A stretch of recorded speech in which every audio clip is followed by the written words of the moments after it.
मित्रों नमस्कार। आज हम लोग हिंदी साहित्य के अंतर्गत डॉक्टर राम कुमार वर्मा द्वारा काल विभाजन एवं नामकरण का अध्ययन करेंगे। इनका जो साहित्य इतिहास ग्रंथ है हिंदी साहित्य का आलोचनात्मक इतिहास, जो 1938 ईस्वी में आया, 7 प्रकरणों में विभक्त है। ठीक, इस पे चर्चा पिछली कक्षा में हो चुकी है। ठीक है, आइए आज हम लोग इनके नामकरण और जो है काल विभाजन को देखते हुए आगे बढ़ेंगे। तो ध्यान से देखिए, 5 खंडों में साहित्य को इन्होंने विभाजित कर नामकरण उसका किया हुआ है। संधि काल, चारण काल, भक्ति काल, रीति काल और आधुनिक काल। ठीक, भक्ति काल, रीति काल, आधुनिक काल जो है ये पूर्ववर्ती और परवर्ती जो आचार्य हुए वो तो इनसे मिलता जुलता हुआ नाम है।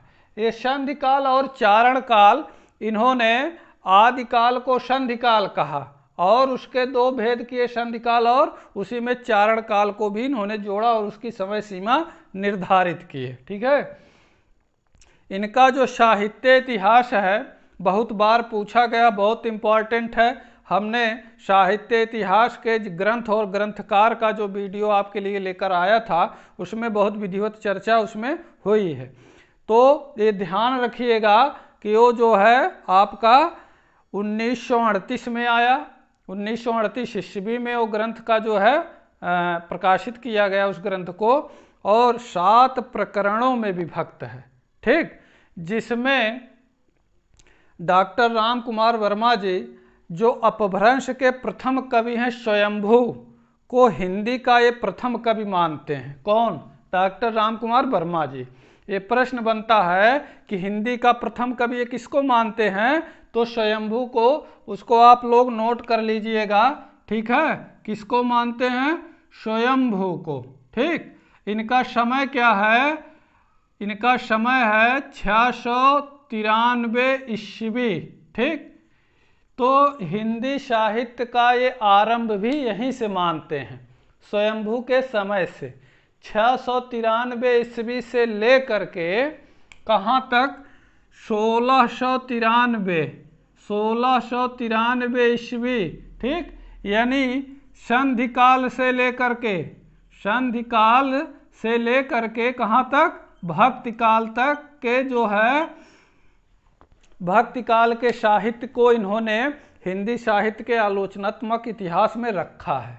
ठीक है, कहाँ से कहाँ तक? संधि काल से लेकर के भक्ति काल। समय क्या है? 693 ईस्वी से 1693 ईस्वी तक। ठीक, वो अधूरा साहित्य इतिहास कहा जाता है। ये भी प्रश्न बन सकता है कि निम्नलिखित में से कौन अधूरा साहित्य इतिहास है, तो डॉक्टर राम कुमार वर्मा द्वारा रचित हिंदी साहित्य का आलोचनात्मक इतिहास को अधूरा साहित्य इतिहास भी कहा जाता है। ठीक, प्रथम कवि किसको मानते हैं? स्वयंभू को, और स्वयंभू खुद जो है अपभ्रंश के प्रथम कवि हैं। ठीक, समय क्या है? 693 ईस्वी समय इनका है स्वयंभू का, और इसी समय से, इनके जन्म के समय से राम कुमार वर्मा जी क्या मानते हैं? हिंदी साहित्य का उद्भव मानते हैं। ठीक है, वहीं से आरंभ इसका जो है साहित्य का मानते हुए आगे बढ़ते हैं। ये हुई तो इनके साहित्य की बात। अगर उसकी उपयोगिता देखी जाए, उसके महत्व की बात की जाए हिंदी साहित्य के आलोचनात्मक इतिहास की, तो साहित्य में जो उसका महत्व है, जो उसका योगदान है साहित्य इतिहास का, इन्होंने आदिकाल को संधि काल और चारण काल नाम दिया। ठीक, भक्ति काल को जहाँ आचार्य रामचंद्र शुक्ल ने 4 खंडों में विभाजित किया था। ठीक है, जिसमें जो उपखंड थे निर्गुण और सगुण के, ज्ञानाश्रयी शाखा और प्रेमाश्रयी शाखा। ठीक है, उसको उन बड़े बड़े नामों को जो है इन्होंने सीमित करके, ठीक, संत काव्य और क्या नाम दिया? संत काव्य और प्रेम काव्य जैसे छोटे नाम दे करके इन्होंने अपने मौलिकता को प्रकट किया है। ठीक, इनका ये योगदान है। जहाँ शुक्ल जी ने प्रेमाश्रयी शाखा और ज्ञानाश्रयी शाखा जैसे जैसे बड़े नाम दिए उसमें इन्होंने भक्ति काल के अंतर्गत उसको संत काव्य और प्रेम काव्य जैसे छोटे नाम दे करके अपनी मौलिकता जाहिर की है। ठीक, ये सब इनकी उपयोगिता है। साहित्य इतिहास इनका अधूरा है। कहाँ से कहाँ तक है? संधि काल से भक्ति काल तक। समय क्या है? 693 ईस्वी से लेकर के यानी स्वयंभू के समय से 1693 ईस्वी तक।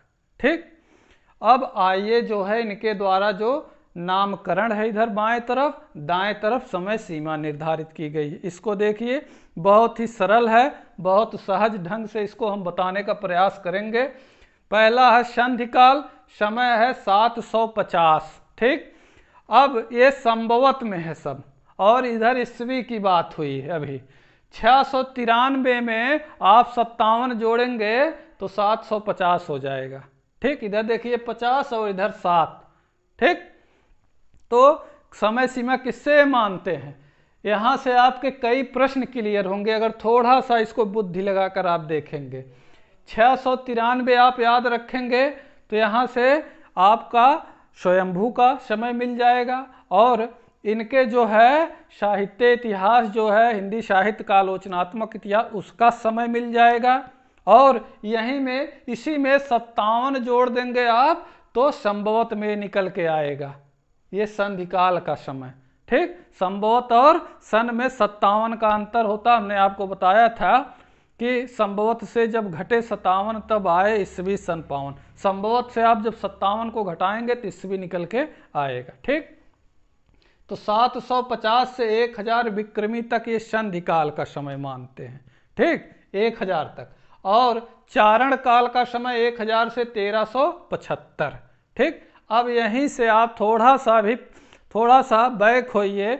हमने पिछले वीडियो में ही आपको बताया था आचार्य रामचंद्र शुक्ल द्वारा नामकरण एवं काल विभाजन। ठीक, यहीं से ये एकदम मिलता जुलता आगे बढ़ता है उन्हीं के अनुसार। ठीक, केवल आपको एक लाइन यही याद रखना है। क्या?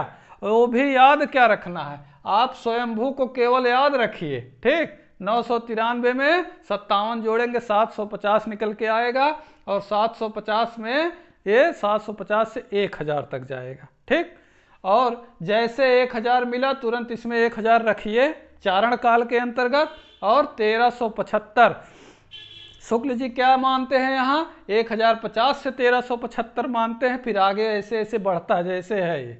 फिर 1375 विक्रमी से 1700 तक भक्ति काल, और 1700 से 1900 तक रीति काल, और आधुनिक काल 1900 से अब तक, 1900 विक्रमी से अब तक।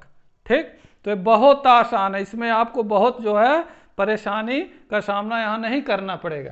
केवल आपको इतना याद रखना है, या तो 750 याद रखिए या तो 693।